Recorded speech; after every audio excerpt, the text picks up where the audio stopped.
Again, I'm Thomas Wright, and you know what was important to us is we have a particular way of life. Faith, family, and our country is the most important thing to me.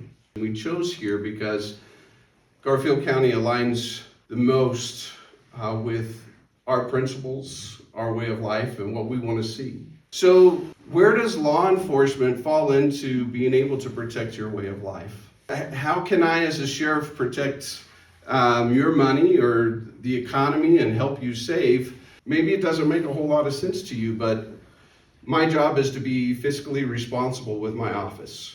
Right now, we've not seen a sheriff's office that's been fully staffed in a number of years. I have some speculation why that is. I think we need a culture change, and I want to be that change. We need a change where your sheriff is transparent, where your sheriff answers to you, the community.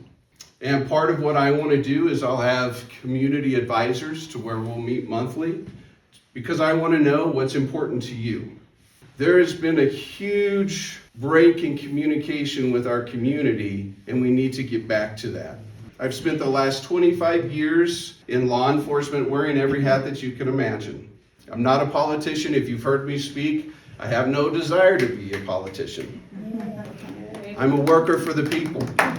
I sit on several boards to include Treetop, which is a child advocacy center, and I am the president of BAT, which is Battlement to the Bells. It's an anti-human trafficking task force. And I've spent the last 6 years bringing education into Garfield County and the Western Slope to talk about how to investigate human trafficking, what it looks like, how to recognize it, and try to make sure that every one of our law enforcement partners up and down this valley can recognize it easily.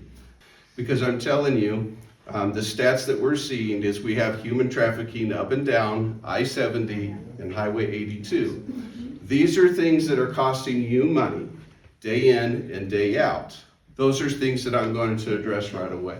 Besides our community partnerships, is partnerships again with our schools. Those of you that are in the school board or active in the school board, you know that sometimes our schools aren't on their best behavior. And so we have a lot of curriculum, a lot of different things that come in under our noses, a lot of things that we're not aware of. It is helpful for me to have partnerships with the schools so I can have a better understanding of what's happening there. One of the things that I did in Missouri as a peace officer is being able to testify at the House and Senate to push through laws. And that's something that I haven't seen happen here in Garfield County, is a sheriff that's willing to stand in the gap for you. And so part of what I've done for the last 30 years is I took an oath to defend the Constitution of the United States. Yes. I don't take that lightly. Colorado, as much as I love this place, we have a problem that's coming from the Front Range that's moving this way.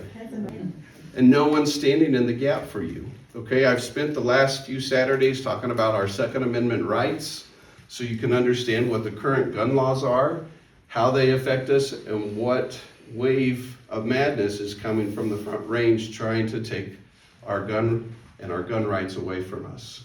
Those are things that I'll stand in the gap and be willing to go down to Denver and start to testify. We need to get back to where we're using common sense and good judgment. From my deputies to our lawmakers, the madness needs to stop. If you've been watching social media, things are pretty crazy right now. I want you to be careful about who you're putting in office. The last time that I spoke at one of our caucus trainings, you've got 3 people that are running for office for the sheriff. And all of us have different levels of experience.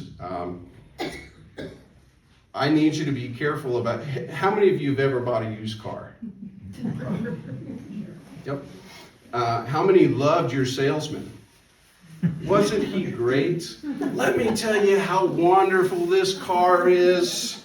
It's highway miles. I mean, they're telling you all the right things, right? Now it's on you if you get in that car and you sign that contract without you lifting up that hood. If you're not looking underneath that hood and taking that for a test drive, that's on you. It's the same with voting. You need to check out your candidates.